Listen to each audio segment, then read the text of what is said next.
rust-flavored water. It's disgusting, but I'm able to work some moisture back into my mouth. I stretch my arms above my head, my joints popping in protest.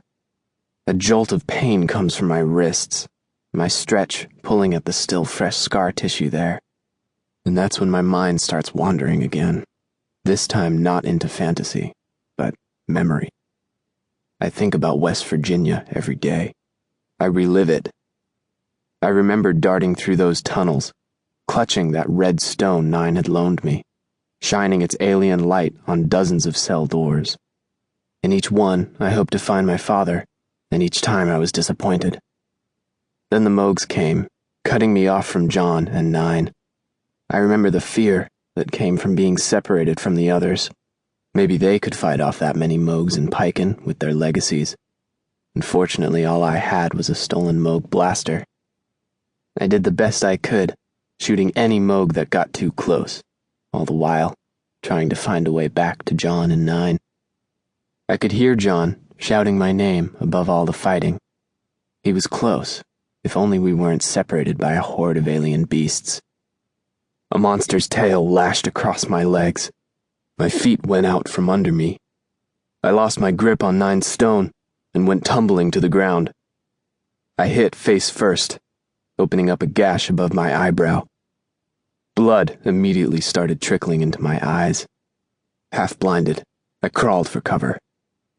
Of course, considering the lucky streak I'd been on since arriving in West Virginia, it wasn't that surprising that I ended up right at the feet of a Mogadorian warrior. He aimed his blaster at me, could have killed me right then, but reconsidered before pulling the trigger.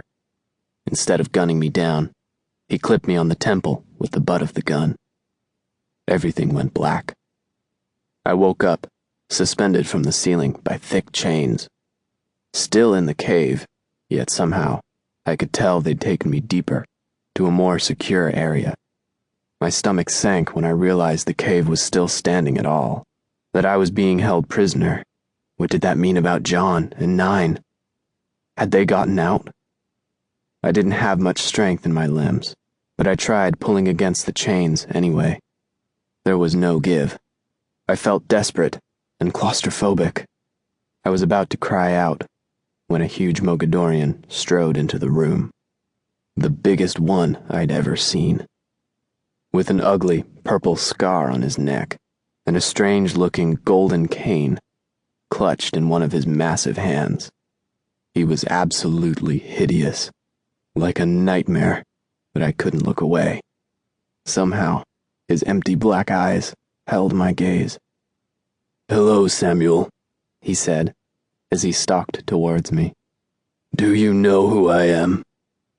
I shook my head, my mouth suddenly beyond dry.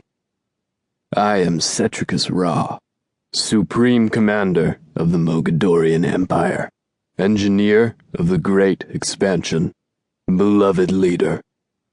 He bared his teeth in what I realized was supposed to be a smile. "Etc."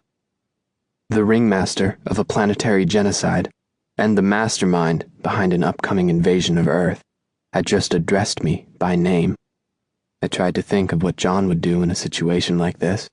He'd never flinch in the face of his greatest enemy.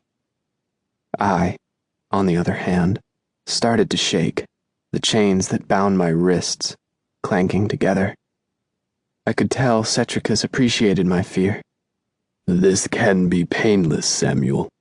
You've chosen the wrong side, but I am nothing if not forgiving. Tell me what I want to know, and I'll set you free." "Never," I stammered, shaking even harder as I anticipated what would come next. I heard a hissing noise from above and looked up to see viscous, black goo dribbling down the chain. It was acrid and chemical, like burning plastic. I could swear the sludge was leaving rust marks on the chain as it dribbled down towards me, and soon it was coating my wrists. I was screaming. The pain was excruciating, and the goo had a stickiness to it that made it even worse, as if my wrists were covered in scalding tree sap. I was about to pass out from the pain when Pittacus touched his staff to my neck.